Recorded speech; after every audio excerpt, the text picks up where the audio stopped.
Summer வந்தாச்சு. What's your plan for this holiday? எங்க கிட்ட விட்டுருங்க, நாங்க பாத்துக்கிறோம்.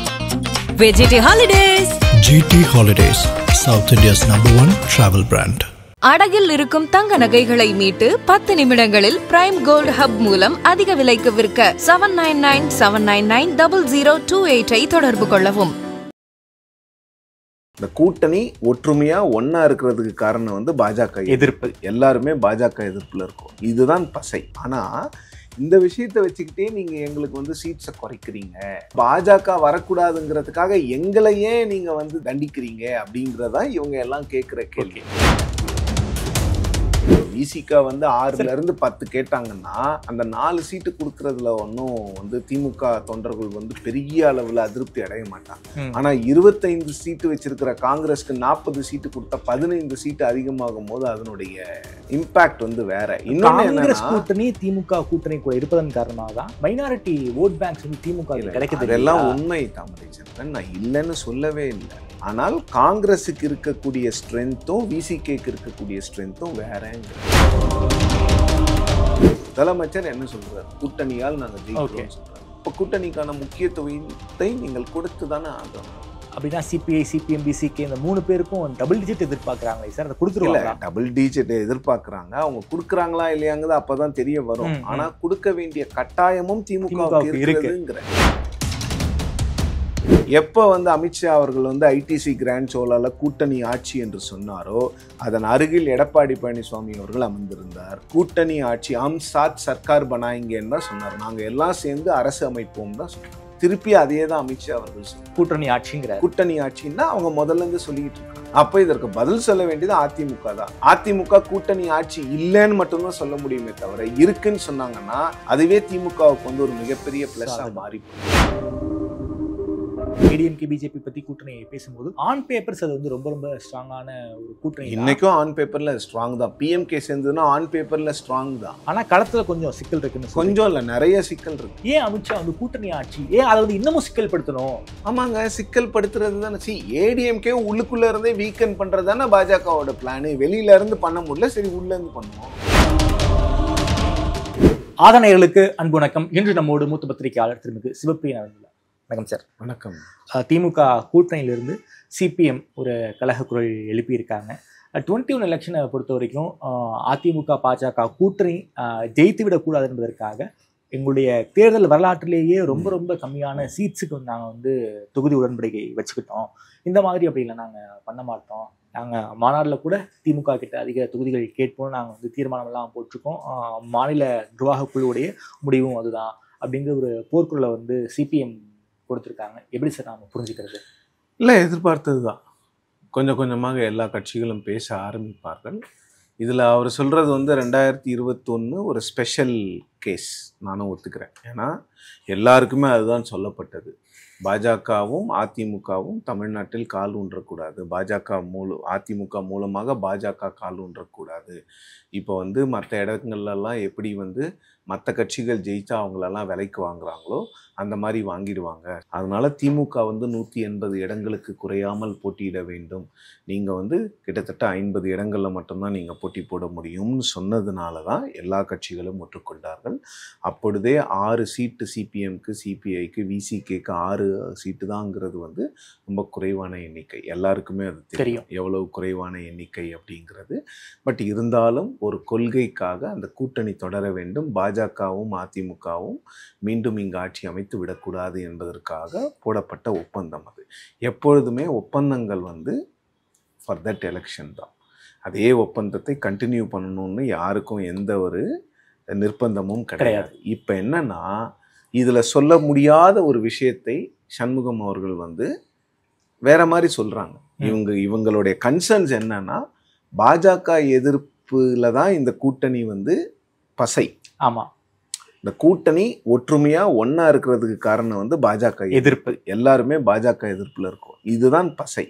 இதுதான் இந்த கூட்டணியை ஒட்ட வைக்கிறது, வெற்றிகரமாக ஜெயிக்க வைக்கிறது வந்து இந்த ஒரு விஷயம்தான். ஆனா இந்த விஷயத்தை வச்சுக்கிட்டே நீங்க எங்களுக்கு வந்து சீட்ஸை குறைக்கிறீங்க, ஓகே. இதுக்காக பாஜக வரக்கூடாதுங்கிறதுக்காக எங்களையே நீங்க வந்து தண்டிக்கிறீங்க அப்படிங்கறதா இவங்க எல்லாம் கேட்கிற கேள்வி.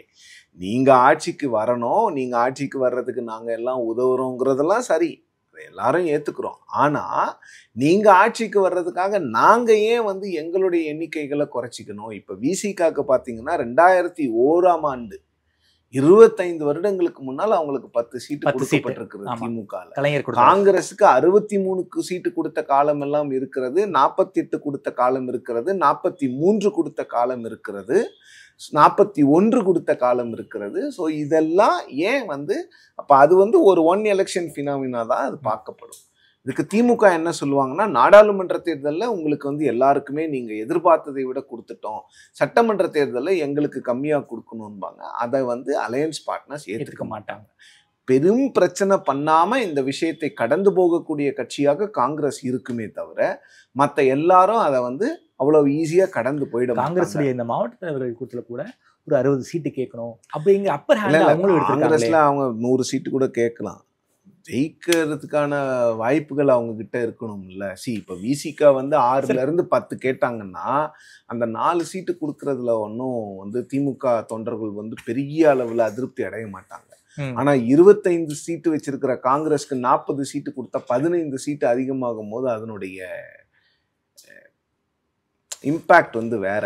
காங்கிரஸ் கூட்டணி திமுக கூட்டணி கூட இருப்பதன் காரணமாக தான் மைனாரிட்டி ஓட் பேங்க்ஸ் வந்து திமுக கிடைக்குது. அதெல்லாம் உண்மை தாமரை செல்வன், நான் இல்லைன்னு சொல்லவே இல்லை. ஆனால் காங்கிரஸுக்கு இருக்கக்கூடிய ஸ்ட்ரென்த்தும் விசிகேக்கு இருக்கக்கூடிய ஸ்ட்ரென்த்தும் வேறங்கிற. எஸ், விசிகா வந்து இறங்கி வேலை செய்யக்கூடியவர்கள். ஒரு சின்னத்தை ஒரு தேர்தலில் 4 இடங்கள்ல வெற்றி பெறுற அளவுக்கு அவங்க கிட்ட வந்து மேன் பவர் இருக்கு, மேன் பவர் இருந்தது, அவங்க கிட்ட அந்த ஸ்ட்ராட்டஜி இருந்தது, பண்ணாங்க. அது வந்து அவ்வளவு ஈஸி கிடையாது. தினகரனால் அதை பண்ண முடியவில்லை. அவ்வளவு ரிசோர்ஸஸ் வச்சுக்கிட்டு அவரால் ஒரு சீட்டு கூட ஜெயிக்க முடியல அந்த குக்கர் சின்னத்தை வைத்துக்கொண்டு.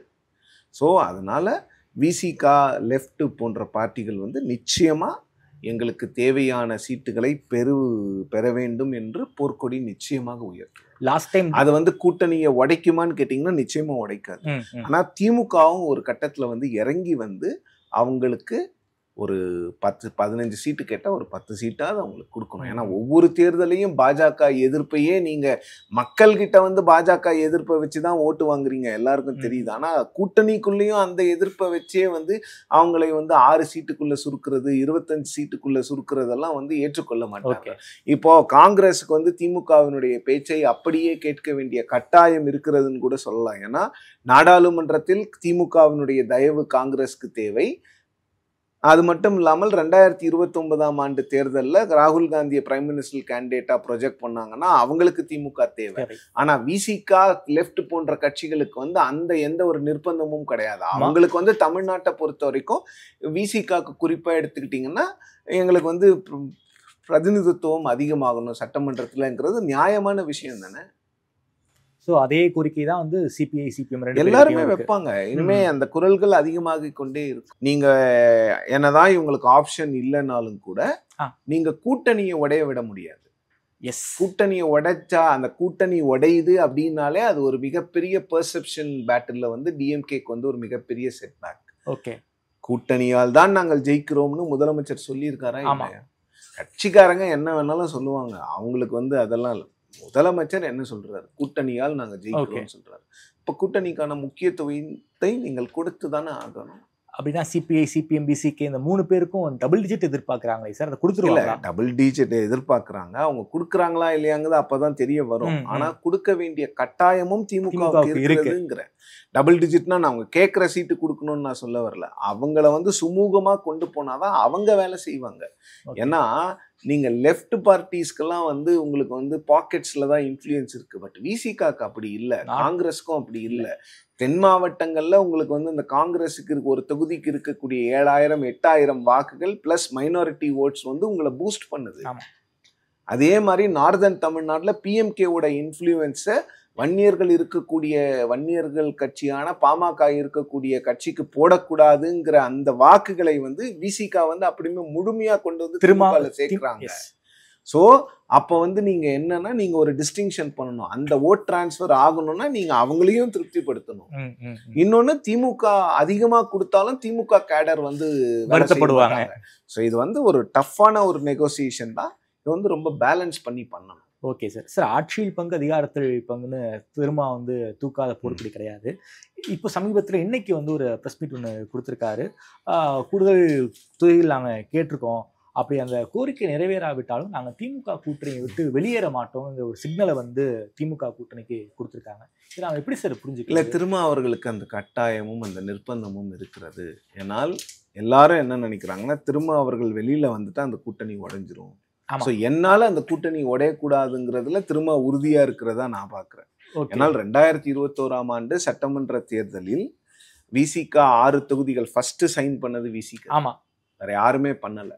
அதற்கு பிறகு எனக்கு அளித்த நேர்காணலில் திரும்ப அவர்களே சொல்லியிருந்தார், இந்த கூட்டணி உடைவதற்கு காரணமாக நான் அமைந்து விடக்கூடாது என்பதனால்தான் உடனடியாக என்னுடைய நிர்வாகிகளை அழைத்து அவர்களிடம் பேசி 6 சீட்டுகளுக்கு ஒத்துக்கொண்டோம் அப்படின்னு ரொம்ப தெளிவாக சொல்லியிருக்காரு. அப்போ என்னன்னா, திரும்ப அவர்களுக்கு அந்த நிர்பந்தம் இருக்கு. வேற யாருக்குமே அந்த நிர்பந்தம் இல்லை. நீங்க பாத்தீங்கன்னா சிபிஎம் நாங்க கட்சியில சேர்த்துப்போன்னு, கூட்டணியில சேர்த்துப்போன்னு அதிமுக சொல்லவே இல்லை இது வரைக்கும். சிபிஐ சேர்த்துப்போன்னு சொல்லான விசிகால் வந்தா சேர்த்துப்போம்னு ஜெயக்குமார் அவர்கள் போன்றவர்கள் எவ்வளவோ பேர் சொல்லியிருக்காங்க.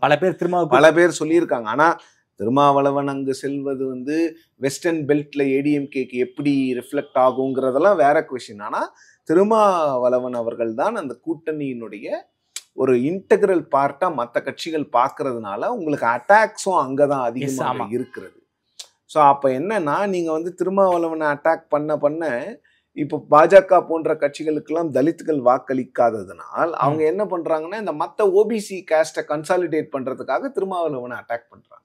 ஓகே, இப்போ வன்னியர்கள் வந்து எப்படியும் பாதி பேர் திமுக ஓட்டு போட மாட்டாங்க. ஸோ அவங்க நம்ம பக்கம் எடுக்கிறதுக்கு நாம வந்து விசிகாவை வந்து திட்டணும், விசிகாவை வந்து இழுக்கணும், விசிகாவை வந்து இப்படி பேச வேண்டும். இதுதான் ஸ்ட்ராட்டஜி. ஓகே, ஸோ அதுக்காக தான் திருமாவை வந்து பாஜக வந்து இல்லை, அவர் வந்து ரொம்ப தெளிவா சொல்லிட்டே இருக்காரு. ஆனா இன்னொரு பக்கம் நான் சொல்றேன், ஒரு பொலிட்டிக்கல் ஜேர்னலிஸ்டா ஒரு தலைவர் ஒரு கட்சியினுடைய தலைவர்கிட்ட வந்து கூட்டணி இருப்பீங்களான்னு டெய்லி கேட்கறது வந்து திருமா கிட்ட மட்டும்தான் ஊடகங்களும் கேட்குது. தினமும் அவரோட பிரஸ் கான்ஃபரன்ஸ்ல கூட்டணி பத்தி பேசாத நாளே கிடையாது. கரெக்ட். தேர்தலுக்கு இன்னும் போன வருஷமே நாடாளுமன்ற தேர்தல் முடிந்த உடனே அந்த கேள்வி கேட்கப்பட்டது. காங்கிரசிடம் இந்த கேள்வி கேட்கப்படுவதில்லை.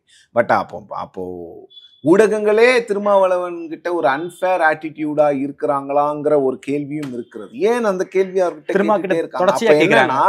அந்த கூட்டணியை தாங்குகின்ற ஒரு சக்தியாக திருமாவளவன் இருக்கிறாரோ அப்படிங்கிற இடத்துலதான் எல்லாம் வந்து முடியுது. ஏடிஎம்கே பிஜேபி கூட்டணி உருவாயிடுச்சு. ஸோ அதனால வந்து அங்க வந்து திமுக கூட்டணி கட்சிகள் போக முடியாது, விஜய் நம்பியும் போக முடியாது. விஜய் நம்பி போக முடியாதுன்னு போக மாட்டாங்கிறது தான். போனோம்னா போகலாம், அதெல்லாம் ஒன்றும் பிரச்சனை இல்லை. அரசியல் போக மாட்டாங்கிறது ஓகே தாமரை செல்வன். ஆனால் போகக்கூடிய சூழ்நிலை வந்தா என்ன செய்வது? இப்போ வந்து ஒரு விசிகாவோ இல்லை ஒரு லெஃப்ட் பார்ட்டிஸோ விஜய் கிட்ட போனா அது விஜய்க்கு பூஸ்டா இல்லையா? நிச்சயமா பூஸ்ட் தான். எப்படி பூஸ்ட்? ஒன்னு திமுக கூட்டணியில கட்சி, இன்னொன்னு திமுக கூட்டணி உடைகிறது. அப்போ அது ஏடிஎம்கேவும் பெனிஃபிட் ஆகும், இவங்களுக்கும் பெனிஃபிட் ஆகும். விசிகாக்கு வந்து வாக்கு சதவீதம் 2-3 இருக்கலாம், பட் அவங்க ஓட் மல்டிப்ளையர். ஓகே, வட தமிழ்நாட்டில் வந்து தலித் மக்கள் வந்து அதிகமாக வாழக்கூடிய இடங்களில் விசிகாவினுடைய செல்வாக்கு அளப்பரியது. ஓகே, அதை வந்து புரிஞ்சுக்கணும். புரிஞ்சுக்கிறதுனால தான் திமுக வந்து விசிகாவை அப்படியே வந்து ஒரு அவங்கள சுத்தி ஒரு காம்பவுண்ட் வால் போட்டு ப்ரொடெக்ட் பண்றாங்க விசிகாவை. ஓகே, உள்ளுக்குள்ள என்ன நடக்குதுங்கிறதெல்லாம் இல்லை, வெளியில விட்டு கொடுக்க மாட்டேங்கிறாங்களே. ஏன்னா விசிகா வந்து ரொம்ப முக்கியம் திமுக கூட்டணிக்கு. நார்தன் தமிழ்நாடுல தான் பிஎம்கேவும் ஏடிஎம்கேவும் வெஸ்ட்டை விட இங்க கொஞ்சம் ஸ்ட்ராங்கா இருக்காங்க. டெல்டால எந்த பிரச்சனையும் இல்லை, அதிமுக அவ்வளவு ஸ்ட்ராங் கிடையாது. சவுத்ல வந்து ஏடிஎம்கே வீக்கன் ஆகிட்டு இருக்கு முக்குளத்தோர் இஷ்யூஸ்னால. ஸோ அங்க வந்து காங்கிரஸ் இருக்கிறது பிளஸ் மைனாரிட்டிஸோட ஓட்டு வந்து டிஎம்கேவை பூஸ்ட் பண்ணி விடுது. நார்தன் தமிழ்நாட்டில் அவங்களுக்கு வந்து ADMK PMK to an extent பாக்கெட்ஸ்ல ஒரு சில இடங்களை, திருவண்ணாமலை, கொஞ்சம் இந்த கிருஷ்ணகிரி, இது போன்ற இடங்கள்ல பிஜேபி கொஞ்சம் அவங்களுக்கு ஹெல்ப் பண்ணுது. ஸோ அந்த மல்டி டைரக்ஷன்ல வர்ற அந்த பிரச்சனையை எதிர்கொள்ளணும்னா இவங்களுக்கு விசிகா வேணும். ஓகே சார், அதே போல அமித்ஷா சமீபத்தை தான் மதுரைக்கு வந்திருந்தாரு. கூட்டணி ஆட்சி அப்படிங்கிற ஒரு விஷயம் தான் ஒரு மிகப்பெரிய பேசுபொருளாக மாறி இருக்கு. இன்னைக்கு வரைக்கும் அதிமுக வந்து பெருசா யாரும் ரியாக்ட் பேச மாட்டாங்க. எப்படி பேசுவாங்க? நாம ஏற்கனவே சொன்னோம். ஏற்கனவே சொன்னதுதான் இது. ஏப்ரல் 11ஆம் தேதி எப்போ வந்து அமித்ஷா அவர்கள் வந்து ஐடிசி கிராண்ட் சோலால கூட்டணி ஆட்சி என்று சொன்னாரோ அதன் அருகில் எடப்பாடி பழனிசாமி அவர்கள் அமர்ந்திருந்தார். கூட்டணி ஆட்சி ஹம் சாத் சர்க்கார் பனாயிங்கன்னு தான் சொன்னார். நாங்கள் எல்லாம் சேர்ந்து அரசு அமைப்போம் தான் சொன்னார். ஆனால் அதை ஊடகங்கள் அதை வந்து சரியாக புரிந்து கொள்ளவில்லை. ஊடகங்கள் திருத்தி சொல்லிவிட்டது என்று அதிமுகவினர் வந்து அதிமுகவினுடைய தலைமை உட்பட எல்லாருமே வந்து மீடியாவை பிளேம் பண்ணாங்க. இன்னைக்கு என்ன ஆச்சு? திருப்பி அதே தான் அமித்ஷா அவர்கள் சொல்றாங்க. கூட்டணி ஆட்சிங்கிற கூட்டணி ஆட்சின்னா அவங்க முதல்ல இருந்து சொல்லிட்டு இருக்காங்க. அப்ப இதற்கு பதில் சொல்ல வேண்டியது அதிமுக தான். அதிமுக கூட்டணி ஆட்சி இல்லைன்னு மட்டும்தான் சொல்ல முடியுமே தவிர இருக்குன்னு சொன்னாங்கன்னா அதுவே திமுகவுக்கு வந்து ஒரு மிகப்பெரிய பிளஸ்ஸா மாறி போயிடும். அந்த பிரச்சனையில தான் அதிமுக வந்து இந்த விஷயத்தை வந்து ரொம்ப செகண்ட் ரேங்க் தேர்ட் ரேங்க் ரீடர்ஸை வச்சு டீல் பண்றாங்க. எடப்பாடி பழனிசாமி அவர்கள் வந்து யாரையாவது ஒருத்தரை பழி போட்டு தான் அதுல இருந்து தப்பிக்க முடியும். ஓகே, ஏன் சார் அந்த முடிவு எடுக்காம இருக்காங்க? ஏன் வந்து இல்ல முடிவு எடுக்காமலாம் இல்ல, முடிவு எடுத்த மாதிரி தான் எனக்கு தெரியுது. அதை வெளியில சொல்ல முடியாதுங்க. ஓகே, கூட்டணி ஆட்சின்னா என்ன? அப்படி அவங்க பேசுறது என்னவா இருக்குன்னா சீட் ஷேரிங்காக தான் இருக்கும். சீட் ஷேரிங் பிஜேபி 40 சீட்டு கேட்கறாங்கன்னு, ஏடிஎம்கே 130 இல்ல 150 சீட்ல நிக்கிறாங்கன்னு வச்சுக்கோங்க, இல்ல 140 சீட்ல நிக்கிறாங்க. அப்ப எப்படி கூட்டணி ஆட்சி வராம எப்படி தனித்து வரும்? அப்படிதான் அந்த சீட் ஷேரிங்ல தான் எல்லா விஷயங்களும் அடங்கி இருக்கு. ஒரு 40 சீட்டு நாங்க குறி வச்சிருக்கோம்னு நயினா நாகேந்திரனும் சொல்றாரு. 50 சீட்டுக்கு குறையில்லாம பிஜேபி கேட்பாங்க. கொடுக்குறாங்க கொடுக்கலங்கிறதுலாம் ரெண்டாவது. ஓகே, இன்னொன்னு இந்த அலையன்ஸ் கடைசி நேரத்துல செட் ஆகாதுங்கிறதெல்லாம் நிறைய பேர் பேசுறாங்க. அது ஏடிஎம்கேயோட கிரெடிபிலிட்டியை மிகப்பெரிய அளவுல பாதிக்கும். இந்த கூட்டணி உடைந்தால், அதிமுக பாஜக கூட்டணி உடைந்தால் நிச்சயமா பாதிக்கும். அது அதிமுகவுக்கு தான் சேதாரமா? பாஜகவுக்கு சேதாரம் வர்றதுக்கு என்ன இருக்கு? அவங்களுக்கு தான் ஒண்ணுமே இல்லையே. அவங்களுக்கு 11% ஓட்டு போன எலெக்ஷன்ல இருந்தது. இந்த எலெக்ஷன்ல வந்து அவங்களே அதிமுகவை நம்பி வரோம்னு அவங்களே பகிரங்கமா ஒப்புதல் வாக்குமூலம் தானே கொடுக்குறாங்க. திமுகவை வீழ்த்துவதுதான் எங்களுடைய நோக்கம், எங்க கட்சியெல்லாம் நாங்க அப்புறம் வளர்த்துக்கிறோம்னு சொல்லிட்டு தானே கட்சியை வளர்க்கறதுக்கு உறுதுணையாக இருந்தவர் என்று கட்சியினரால் அங்கீகரிக்கப்படுகின்ற அண்ணாமலையை அவங்க புறந்தள்ளினாங்க.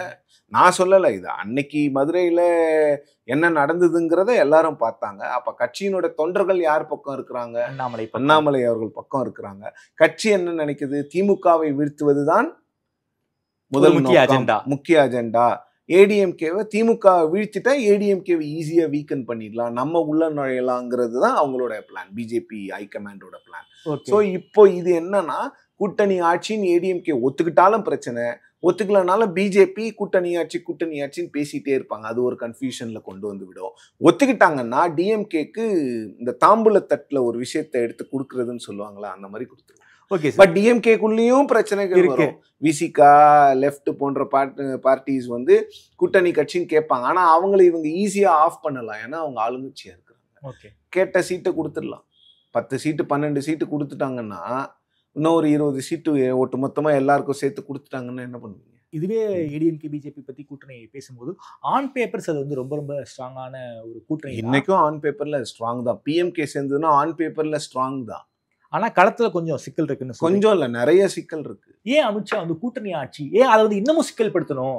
ஆமாங்க, சிக்கல் படுத்துறது தானே. ஏடிஎம்கே உள்ளுக்குள்ள இருந்தே வீக்கன் பண்றது தானே பாஜகவோட பிளான். வெளியில இருந்து பண்ண முடியல, சரி உள்ள இருந்து பண்ணுவோம். இது அவங்களுக்கு தான் சார் சேதாரம். திமுகவை வீழ்த்தணுங்கிற ஒரு பொது நோக்கம் இங்க அடிபட்டு இருந்துட்டு போட்டோம். திமுக இன்னொரு முறை வர்றதுனால பாஜகவுக்கு என்ன பெரிய ஒரு செட்பேக் சொல்லுங்க பார்க்கலாம்? ஒரு செட்பேக்கும் இல்லையே.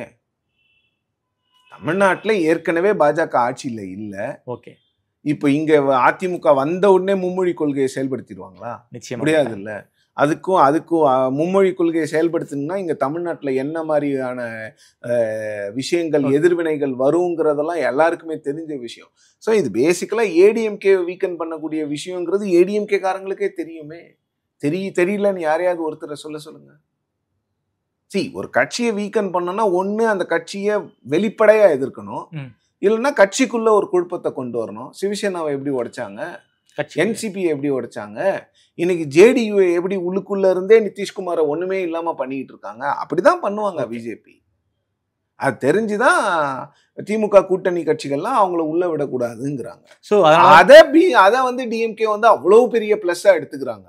ஓ, நம்மளை விட்டா இவங்களுக்கு ஆளே கிடையாது, பிஜேபி எதிர்ப்பு. எப்படி எல்லாத்துக்குமே பிஜேபி உள்ள வந்துரும் திமுக பேசுறாங்களோ அதே விஷயத்தை தான் அலையன்ஸ் பார்ட்னர்ஸ் கிட்டயும் அவங்க பேசிக்கிட்டு இருக்காங்க. பிஜேபி உள்ள வந்துரும். ஆமா, ஓகே சார். அமித்ஷா வந்து மதுரைக்கு வந்த அந்த நேரத்துல தான் ஆடிட்டர் குருமூர்த்தி அவர்கள் தைலாபுரம் தோட்டத்துக்கு போய் ஒரு மிகப்பெரிய சமரச பேச்சுவார்த்தை. மீண்டும் டாக்டர் ராமதாஸ் அவர்கள் சென்னை வந்தாரு, ஆடிட்டரை பார்த்ததாக தகவல். அமித்ஷா வருவதுக்குள்ள இந்த ஒரு பிரச்சனையை முடிச்சிடணும்னு ட்ரை பண்ணாங்க போல இருக்கே சார் பாஜக. அது ஒரு ஃபெயிலியர் ஆயிடுச்சு போல இருக்கே. இல்ல, இந்த பிஎம்கே பிரச்சனையில என்ன பெரிய இஷ்யூன்னு எனக்கு தெரியல. இன்னமும் சொல்றேன், பிளட் இஸ் திக்கர் தேன் வாட்டர். தான் ஆடாலும் தன் சதை ஆடும். பையனை அப்பா விட்டு கொடுக்க மாட்டார், அப்பாவை பையன் விட்டு கொடுக்க மாட்டார். பையனை ஓரளவுக்கு விட்டு கொடுத்தாரு பெரியவர், வெளிப்படையா பேசினாரு. ஆனா இப்ப என்ன சொல்றாரு, மெட்ராஸ்க்கு குடும்பத்தை சந்திக்க வந்தேங்கிறாரு. அப்ப ஏதோ ஒரு இடத்துல காம்ப்ரமைஸ் பண்றாங்க. ஓகே, குடும்பங்கள் ஒன்று சேரும், அந்த கட்சி உடையாது. அந்த கட்சி உடைஞ்சதுன்னா அது அதிமுக பாஜக அலையன்ஸ்க்கு தான் மிகப்பெரிய பிரச்சனை, வேற யாருக்கும் கிடையாது. வன்னியர்களினுடைய ஓட்டு சரிபாதியாக பிரியும், பாதி திமுகவுக்கு அதிகமாக போவதற்கான வாய்ப்புகள் இருக்கிறது. கன்ஃபியூஷன் வந்து அந்த கட்சியை பொறுத்த வரைக்கும் இன்றைக்கும் நான் சொல்கிறேன், பெரியவர் மருத்துவர் ராமதாஸ் மட்டும்தான் அந்த கட்சியினுடைய முகம். மாம்பழம் கூட முகம் இல்லை, அந்த கட்சியினுடைய முகம் மருத்துவர் ராமதாஸ் தான்.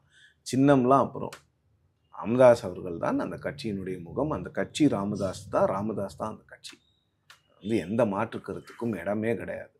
அன்புமணி அவர்கள் அந்த கட்சியை டேக் ஓவர் பண்ணோன்னா ஒரு எலெக்ஷனில் ஜெயிச்சு காமிச்சு அந்த கட்சியினுடைய சட்டமன்ற உறுப்பினர்கள் போனோம், இல்லை நாடாளுமன்ற உறுப்பினர்கள் அவரோட தலைமையில் நாடாளுமன்றத்துக்கோ சட்டமன்றத்துக்கோ நுழைந்தால் மட்டும்தான் ராமதாஸ் ஜெயிச்சதை விட அதிகமான இடங்கள்லாம் அவர் ஜெயிக்கணும். ஏன்னா மருத்துவர் ராமதாஸ் கிட்ட கட்சி இருந்தப்போ தனித்துலாம் பாமக ஜெயிக்காமல்லாம் இல்லை.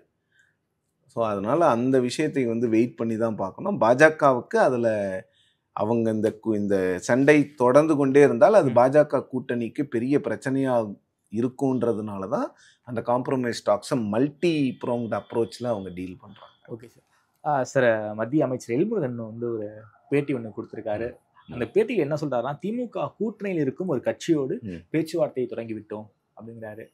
சூசகமாக நம்ம செய்தியாளர்கள் வந்து பாஜகவுடைய மாநில தலைவர் நயினா நாகேந்திரன் பேசும்போது மதிமுகவோடு நீங்கள் வந்து கூட்டணி பேச்சுவார்த்தை ஆரம்பிச்சிருக்கலாங்கிற கேள்வி கேட்குறாங்க. மொழிப்படா பதில் சொல்லியிருக்காரு. சார், என்ன நடந்துகிட்டு இருக்கு? குறிப்பாக மதிமுக போறதுனால திமுக கூட்டணிக்கு எந்த ஒரு பெரிய பாதிப்பும் இல்லைன்னு நான் நினைக்கிறேன். 6 சீட்டு திமுகவுக்கு வந்துடும், இல்லை அந்த 6 சீட்டை பிரித்து லெஃப்ட்டுக்கும் விசிகாவுக்கும் 3 சீட்டு எக்ஸ்ட்ரா கொடுத்து அவங்க சந்தோஷமாக 2 சீட்டு ஜெயிச்சிருவாங்க. இதுதான் மதிமுகவினுடைய உண்மையான ஸ்டாண்ட். ஸோ மதிமுகவுக்குலாம் சப்போர்ட் பேஸே கிடையாதுங்க. எங்கெங்க இருக்குது சப்போர்ட் பேஸ்? சவுத்தில் என்ன இருக்குது? அவருக்கு வந்து கிரெடிபிலிட்டியே போயிடுச்சுங்க. யாரை எதிர்த்தாரோ, யாரை எதிர்த்து, எந்த விஷயத்தை எதிர்த்து, வாரிசு அரசியல் அப்படிங்கிற ஒரு விஷயத்தை எதிர்த்து கட்சி தொடங்கி அந்த கட்சியை நடத்தி, எந்த வாரிசுக்கு எதிராக கட்சியை நடத்தினாரோ அந்த வாரிசிடமே சென்று சரணடைவது, அப்புறம் அவரை முதலமைச்சரா ப்ரப்போஸ் பண்றது, அந்த வாரிசு கொடுத்த சீட்ல ராஜ்யசபாக்கு போறது, அப்புறம் இவரோட வாரிசை கொண்டு வந்துட்டு அப்பா ராஜ்யசபால, பையன் லோக்சபால, இப்ப திருப்பி இன்னொரு ராஜ்யசபா கேட்கறது வந்து இது எந்த விதத்தில் நியாயம்னு எனக்கு தெரியல. நீங்க வாரிசு அரசியலை எதிர்த்து தானே பண்ணீங்க. திமுக பண்றதை யாரும் இங்க வந்து புனிதர் பட்டம்லாம் கொடுக்கல. வாரிசு அரசியல் எந்த கட்சியில் நடந்தாலும் தவறுதான். அப்ப நீங்க ஏன் உங்களோட கிரெடிபிலிட்டி என்ன ஆச்சுன்னு கேட்கிறேன். நீங்க ஒரு காலத்துல 42 சீட்டெல்லாம் வாங்கியிருக்கீங்க திராவிட கட்சிகளோடு. இன்னைக்கு 6 சீட்டு திமுக கொடுத்து அவங்க சின்னத்துல நிக்க வைக்கிறாங்க உங்களை. இந்த முறை மட்டும்தான் நீங்க போராடி மகனுக்கு வந்து அந்த தனி சின்னத்தை வாங்கி கொடுத்துருக்காங்க. பட் ஒருவேளை அவங்க அதிமுக கூட்டணிக்கு போனாலும் கூட எப்படி வந்து அதை ஜஸ்டிஃபை பண்ணுவாரு வைகோங்கிறதெல்லாம் நம்ம பார்க்கணும். பட் எனக்கு தெரிஞ்சு இது ஸ்பெகுலேஷனா தான் நான் இப்போதைக்கு பார்க்குறேன். இதற்கு மேலெல்லாம் வந்து அவர் கொண்டு போய் அவர் வந்து டிஎம்கேவோடவே இருந்தா ஓரளவுக்கு அவங்க பையனுடைய பொலிட்டிக்கல் ஃபியூச்சரை அவர் செட்டில் பண்ணிட்டு போயிடலாம். ஒரு சீட்டு கொடுத்துட்டே இருப்பாங்க அவங்க, அது ஒன்றும் பிரச்சனை இல்லை. அதெல்லாம் ஏடிஎம்கே பிஜேபி அலையன்ஸ்ல அந்த ஒரு அஷூரன்ஸ் எல்லாம் நீங்க எதிர்பார்க்க முடியாது. ஸோ ஒருவேளை மதிமுக திமுக கூட்டணியை விட்டு போனாலும் திமுகவுக்கு ஒரு பெரிய பாதிப்பு இல்லைன்னு சொல்ல வரீங்களா சார்? போனாலும் பாதிப்பு இல்லை, நான் போக மாட்டாங்கங்கிறது என்னோட கருத்து. ஓகே சார், ரொம்ப நன்றி சார். தமிழ்நாடு அரசியல் தொடர்பான பல்வேறு கேள்விகளுக்கு விரிவாக சொல்லியிருக்கீங்க. நேரம் கொடுத்து பேசுங்க. நன்றி. சார்.